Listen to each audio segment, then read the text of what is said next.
Avant les dates et les calendriers, avant même l'histoire, les sociétés humaines ont toujours tenté de comprendre une chose invisible, le temps.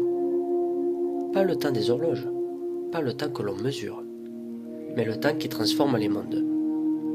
Dans Chronos Origine, nous avons vu que les Grecs avaient donné un visage à cette force. Ils l'avaient appelé Chronos. Chronos est un dieu qui dévore ses enfants, non par cruauté, mais parce que rien ne dure. Parce que tout ce qui naît est destiné à être remplacé. L'histoire commence souvent là où les sociétés refusent d'accepter cette vérité. Au début du XXe siècle, une grande partie du monde se passe arriver à maturité. L'Europe domine, les empires s'étendent sur plusieurs continents. Les grandes puissances commercent, négocient, se rencontrent.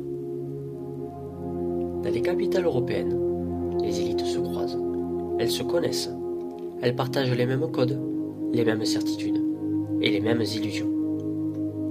Les journaux parlent de progrès, les expositions universelles célèbrent la technique, les trains, les usines, l'électricité donnent le sentiment que l'humanité avance dans une direction claire. Le futur est imaginé comme une continuité, pas comme une rupture. La guerre existe, certes, bien sûr, mais elle est pensée comme limitée, courte ou contrôlable.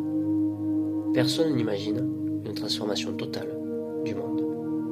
Et pourtant, sous cette stabilité apparente, le temps travaille.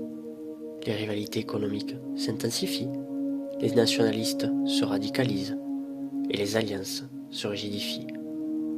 Le système international est puissant, mais extrêmement fragile.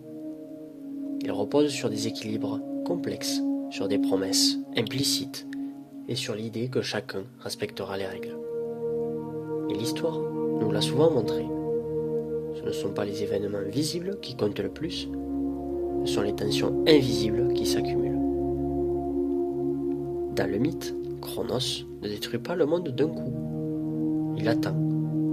Il laisse le temps s'accumuler jusqu'au moment où l'ordre devient impossible à maintenir. Lorsque la guerre éclate en 1914, beaucoup pensent qu'elle sera brève, qu'elle ne durera que quelques mois, puis qu'on assistera à un retour à l'ordre. Mais très vite, quelque chose vient à se briser. Le conflit s'étire, des sociétés entières sont mobilisées, et les civils deviennent des acteurs de la guerre. Ce qui commence en 1914 n'est pas une guerre de plus, c'est une rupture temporelle. Le temps s'accélère brutalement. Les décisions deviennent irréversibles et les sociétés sont entraînées dans un mouvement qu'elles ne contrôlent plus. À partir de ce moment-là, il n'existe plus de retour en arrière possible. La Première Guerre mondiale ne détruit pas seulement des armées. Elle détruit une manière de penser le monde. Les certitudes d'avant 1914 disparaissent. La croyance dans un progrès linéaire s'effondre. Et les sociétés sortent profondément traumatisées. Les empires, quant à eux, vacillent. Les équilibres anciens ne tiennent plus. Le monde d'après-guerre n'est pas un monde réparé. C'est un monde instable, extrêmement fragile, en transition. Chronos a dévoré ce monde ancien. Non, pas par violence aveugle, mais parce que le temps ne fait jamais de compromis. 1914 n'est pas la fin de l'histoire, c'est la fin d'une illusion. L'illusion qu'un ordre humain puisse durer éternellement.